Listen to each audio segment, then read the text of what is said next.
Hola a todos, mi nombre es Gabriela Galvez Sanleu y soy docente de la Facultad de Ciencias Jurídicas y Sociales de la Universidad Rafael Andívar de Guatemala, campus de Quetzaltenango. Es un gusto compartir con ustedes a través de este medio y en primer lugar quiero agradecer la invitación girada por la Facultad de Derecho y Ciencias Sociales de la Universidad Católica de Córdoba, Argentina, a través de la red de universidades jesuitas en América Latina para participar en este ciclo de reflexión denominado 15 minutos y una pregunta. Para mí la pregunta clave es: ¿cuál debe ser el proceso de transformación en el rol de la justicia post-pandemia para el fortalecimiento del Estado de Derecho? Se han hecho diversos análisis y han surgido varios artículos referentes a los retos de la pandemia del COVID-19 para el Estado de Derecho, para la democracia y obviamente para los derechos humanos. Y sobre todo cómo deben de ser abordados los desafíos que ha traído la pandemia del COVID en los estados latinoamericanos. Los estados le han dado respuesta a la crisis generada por la pandemia de diversas formas, tratando en todo momento de proteger los derechos humanos y las garantías propias del Estado de Derecho. Esto implica que las medidas adoptadas por los estados no debiesen de restringir los derechos de una manera innecesaria o desproporcionada, y mucho menos restringir el Estado de Derecho y la democracia. En ese contexto, el Poder Judicial tiene un rol esencial durante el estado de emergencia y de medidas extraordinarias decretado, ya que es en esos momentos cuando más se necesita el funcionamiento de los tribunales de justicia para proteger los derechos de las personas y controlar los excesos del poder. No podemos negar que la pandemia paralizó uno de los pilares sobre los que se funda todo Estado social, y es el Poder Judicial. Sin embargo, la justicia no se puede poner en cuarentena, porque entonces la pregunta es: ¿la Constitución, la democracia y los derechos humanos también entran en cuarentena?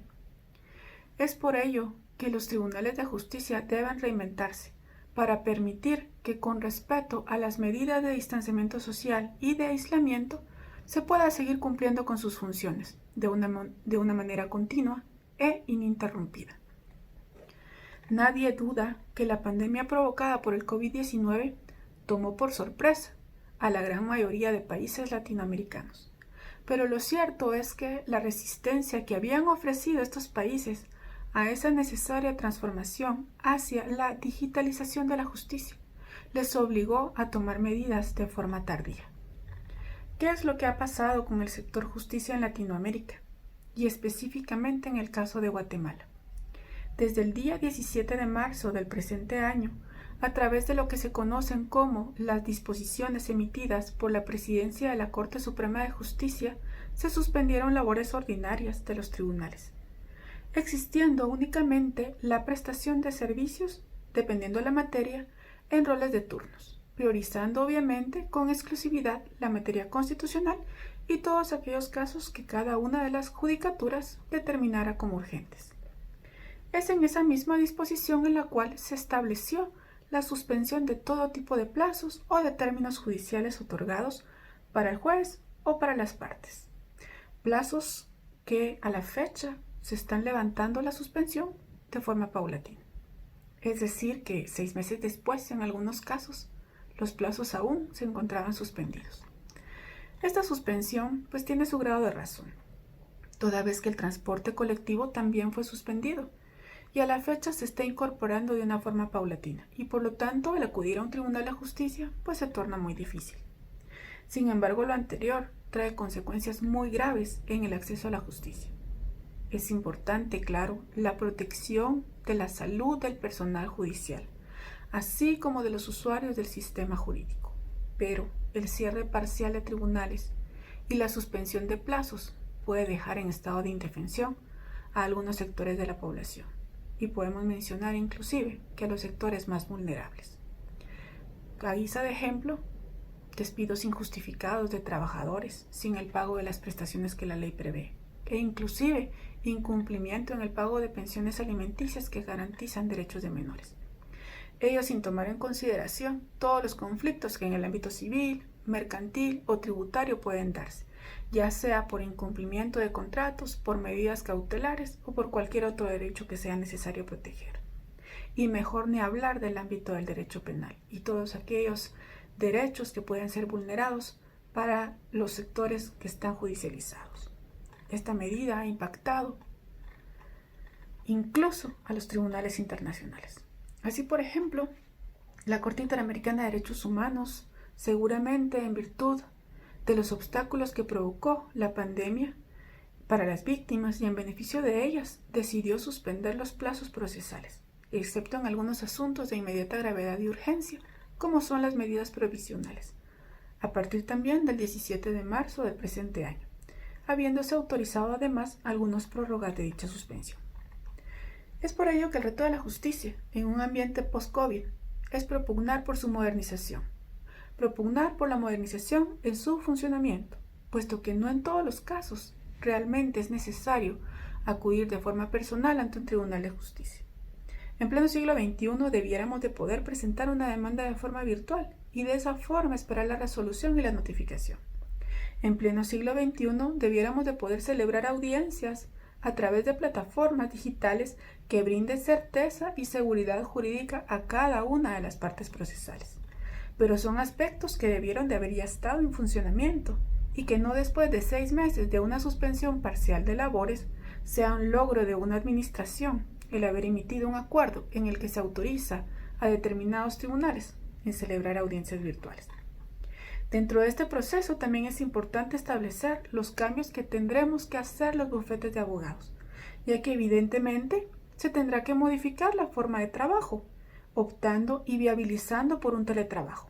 Es decir, que el dar consultas y resolver conflictos por vía de redes sociales se deberá volver parte de nuestra nueva normalidad. Y ese es precisamente el reto que tienen que enfrentar las nuevas generaciones de abogados. El COVID-19 ha traído un nuevo reto a los juzgados y a todos los operadores judiciales.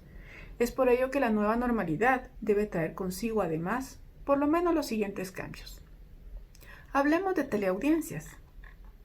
Es necesario la autorización de las audiencias completamente virtuales, donde todas las partes, sus abogados y en algunos casos hasta los jueces puedan conectarse por video desde sus oficinas o desde sus casas. Las teleaudiencias debieran de tener reglas muy claras para la identificación de las personas, sea mediante una firma digital, a través de dirección de correo electrónico validados por sistemas especiales o simplemente mostrando el documento de identidad a la cámara. También debieran de existir protocolos para reaccionar, por ejemplo, si la conectividad falla, requisitos de vestimenta e inclusive en algunos casos regular factores del entorno como ubicación de cámaras o iluminación de habitaciones. En todos los casos, la transparencia de los procesos debiese ser incluso más alta porque las audiencias quedan grabadas y obviamente se etiquetan para su posterior análisis de resultar necesario. Además de que cualquier persona interesada pudiera participar como público al recibir un enlace para conectarse a la audiencia, previa solicitud simple al juez. En todos los casos, la ciberseguridad de las comunicaciones debiese de ser una prioridad. También hablemos de expedientes electrónicos o de lo que se denomina telejusticia escrita.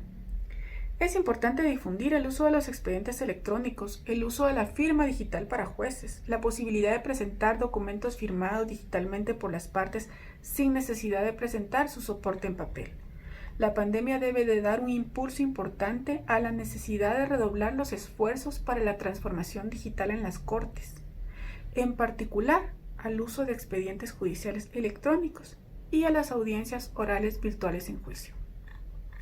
La digitalización funciona. El COVID-19 debe de romper muchos prejuicios en torno al sistema judicial.